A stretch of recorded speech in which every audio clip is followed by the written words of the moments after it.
this, church, if you've been listening to me these past 3 weeks, you've heard me tell you that no matter what points 1 and 2 were, point 3, God always stepped in.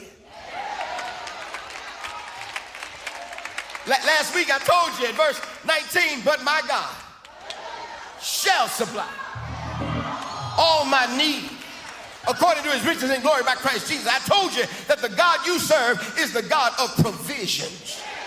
And somebody in here has watched God provide for you in ways that still blow your mind. Don't fool me. Now, anybody in here ever seen the Lord provide?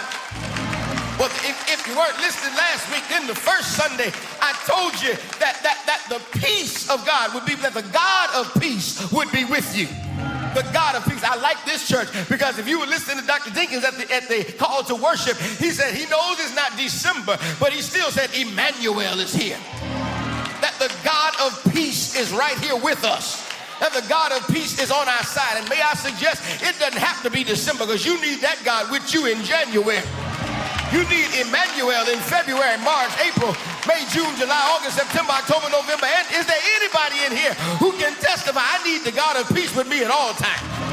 I thank God that he's the God of provisions. I thank God he's the God of peace. But in verse 7, Paul says he's not just the God of peace, but you will have the peace of God. Woo.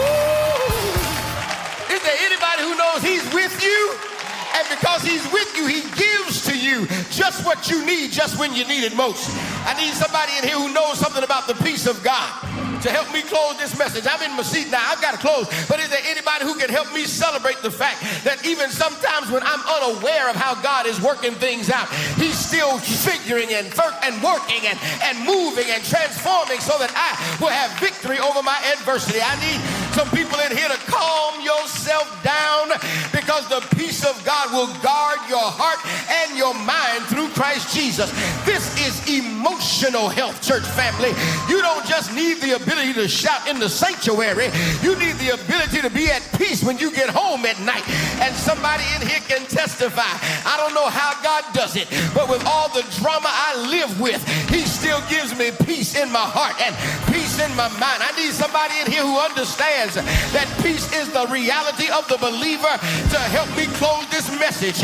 And I need 10 or 12 people who can testify. I don't have it right now, but I believe he's able to give it to me before this day is over.